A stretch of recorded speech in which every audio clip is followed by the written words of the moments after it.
Ready? Go.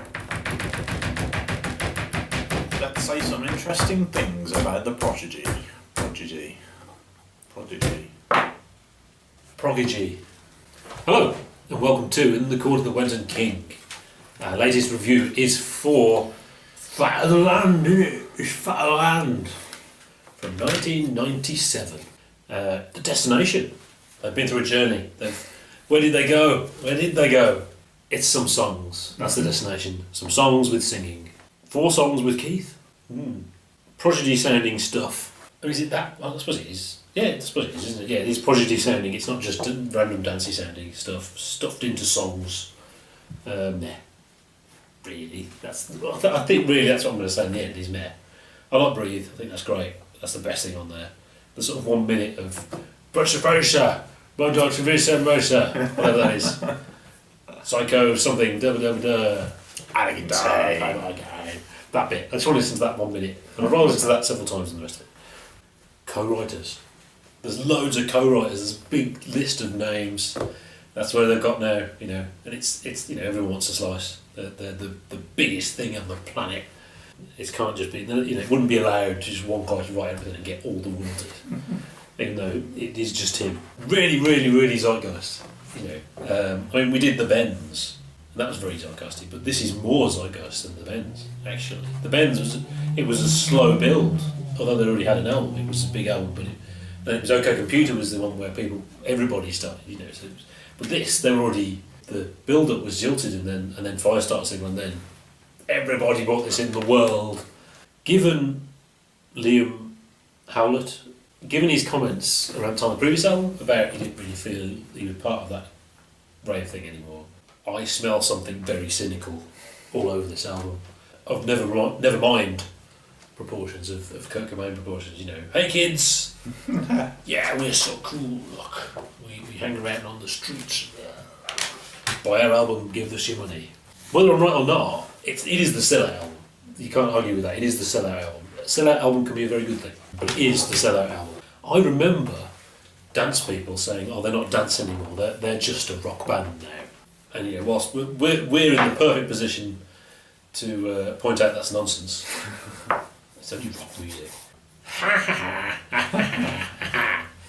I understand what they mean because it's a pop record, or it's a commercial record, isn't it? It's a sellout. It's not actually more or less rock than Jilted Generation. Actually, it's just a much more straightforward listening experience. And it's a bit like Outside and Earthling. The problem with Earthling isn't Earthling. The problem with Earthling is Outside. Because every time I put Earthling on, I think, oh, it's alright. But the other one's better. The other one is, wow, amazing, and there's depth to it. And this is just some songs. It's much more compressed, real compressed sound, very much of its time, much less clean. It's all... the guitar is all mush to make it down with the kids. And there it is.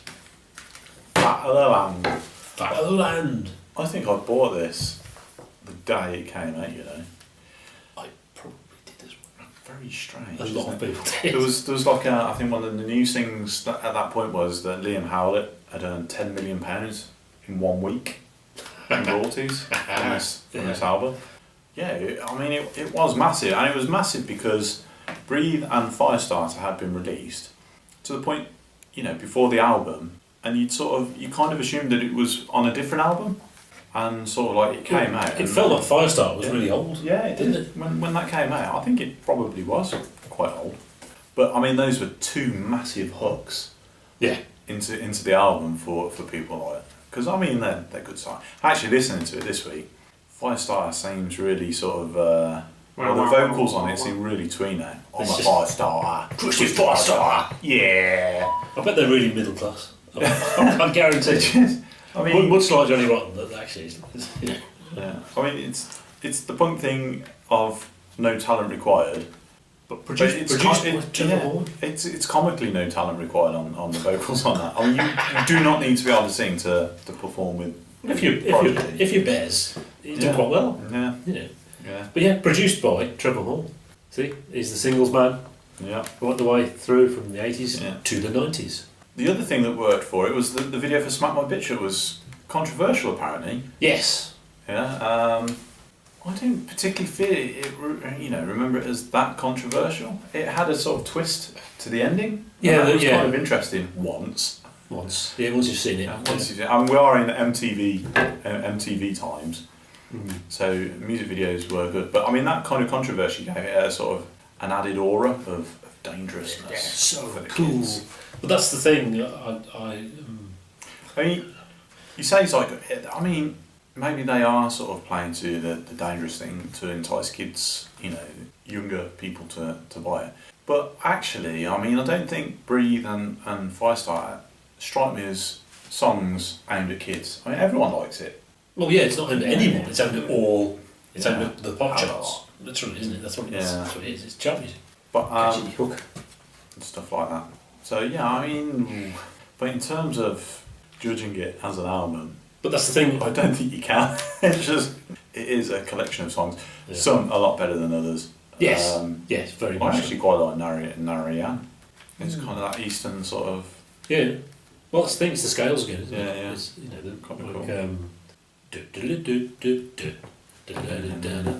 yeah, I suppose now we should talk about Smack My Bitch Up then, shouldn't we? Smack My Bitch Up.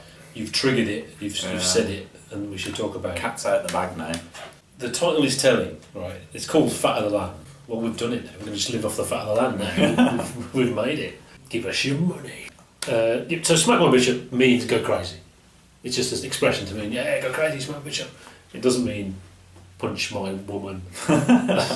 But it's a sample, actually. And the original lyrics were, smack my bitch up like a pimp.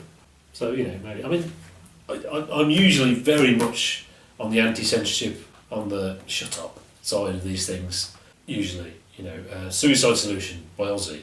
The song is called Suicide Solution, right? The first line is, wine is fine, but whiskey's quicker.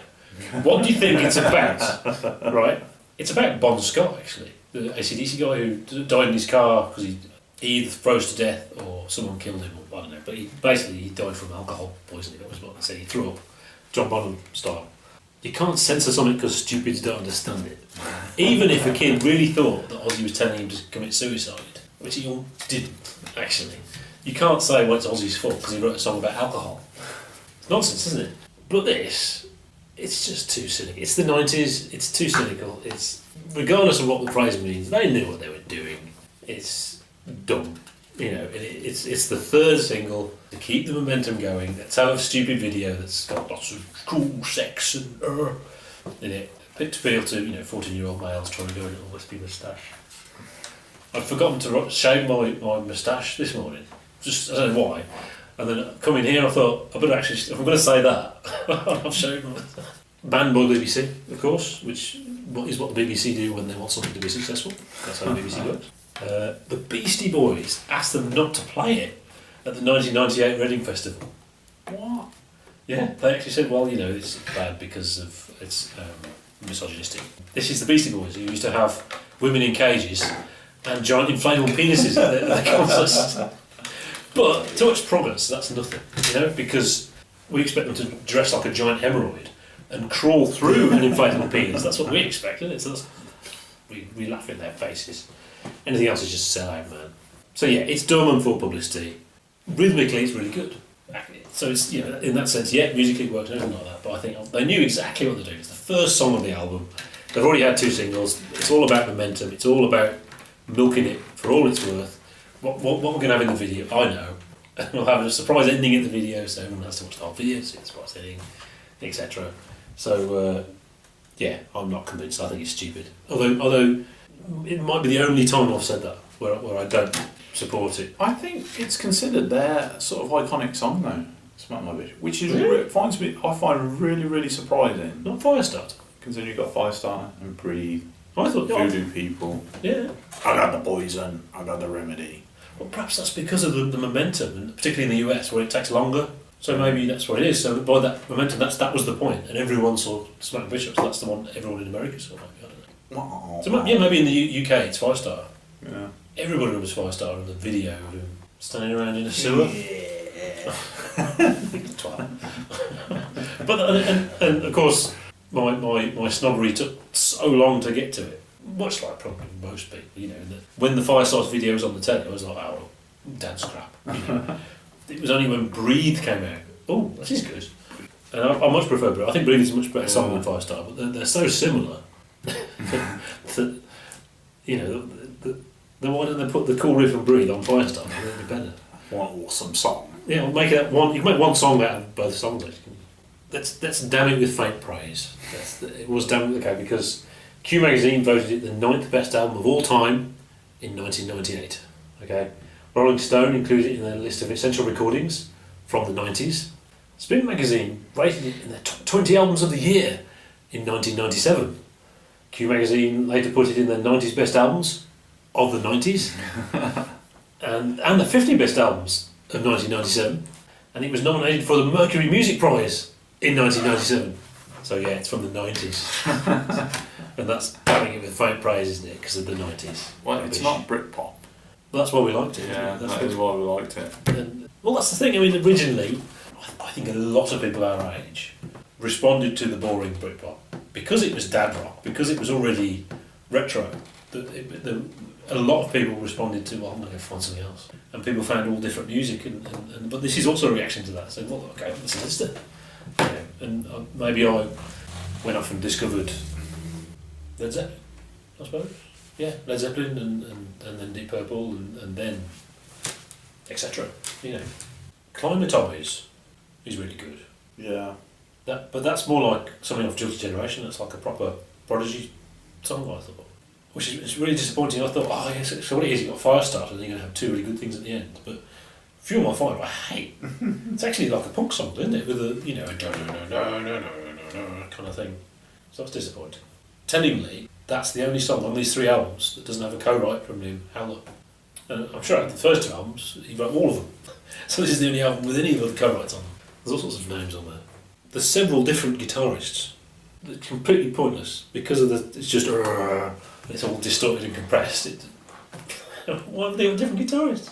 You know, completely vacuous guitar. So why do you need different ones? I don't know. But Tom Morello is on one of them, which is kind of cool, obviously. I think maybe they've got two guitarists live, or maybe they had one on one tour and one on holiday, and 4 other guest vocalists.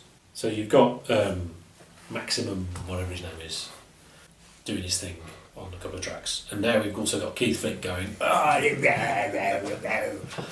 and 4 other singers, and that really shows how, you know, you've got Firestarter and then you've got Breathe. That's it. You can't keep doing him doing his thing. I wonder how they found out he could do it. Maybe he was just for a laugh. He was doing karaoke or something. I thought, that'd be cool. Sing it on the song one. It shows how it's so limited that once you've done that, that's it. And a whole album of Keith Flint songs. He does have some writing on there. He did do a bit of writing, actually, to be fair. Well, he's got to do something for his money, hasn't he? This is just the thing. Turn up. This is the thing. This is the thing. The guy's probably a millionaire for just doing not a fat lot, really. I remember seeing, I wonder if it was Glastonbury '95, where Oasis were headlining. Is that Glastonbury? Yes, it was in Glastonbury '95. I listened to the whole Oasis set, actually, strangely. It really struck me how, I think I said this last week, but you can see how now that they all look really cool because they're rich now. And you've got, Liam Howlett now looks like some sort of guru. And you've got Keith Flint now looks like Johnny Rotten, and you've got Maxim, whatever his name is, he's all with tattoos or whatever it is, and some guy. and I remember watching him on Glastonbury. The guy just comes on jumping around. It looks like he's just climbed up on the stage. He's going, yeah, jump around. What do you do? That's quite funny. He's still the Bez. He's the last standing Bez, so he's very important. Oh yeah, you know, 90s annoying, stupid. Look at this, they're standing in a street. Look how cool he looks like that. He's standing like that, even though the camera's there. Yeah. But actually, look. The great thing is Keith in the background. He's a banker symbol. So there's a little bit of what's the word? And like we said last week, you know, unlike Oasis and all that, they were number 1 in the US as well. They were the biggest thing in the world for 1 year.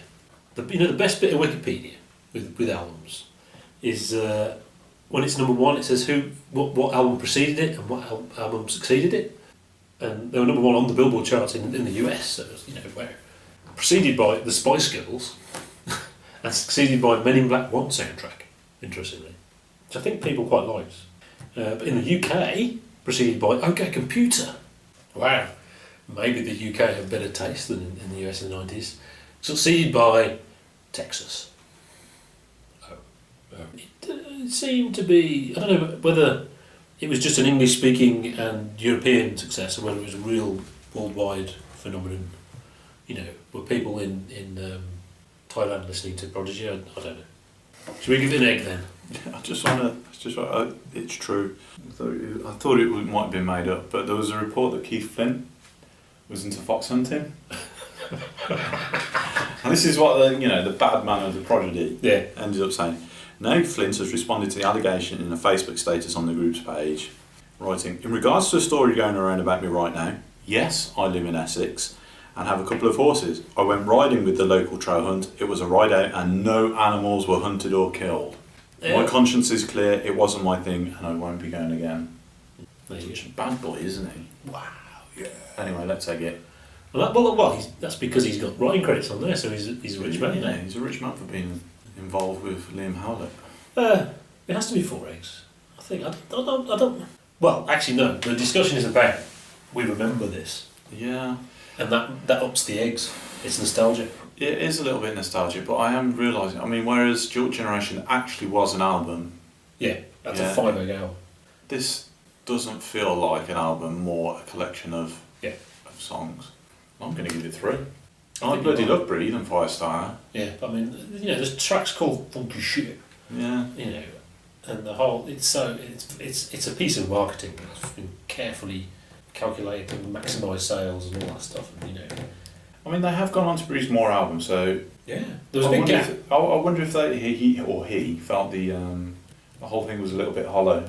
Yeah, It'd be interesting. This was the cash in, and he thought, well, that's it. Made loads of money. Married a what were they? All Saint. Did it? Yeah. It's all very 90s, isn't it? Yeah. At least he didn't marry a Spice Girl. That's true.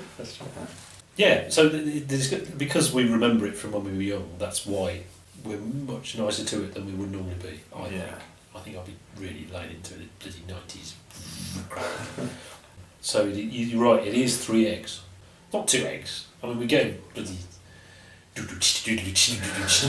eggs. So this is 3 eggs. Yeah. Because there's good stuff on it. Yeah, there is.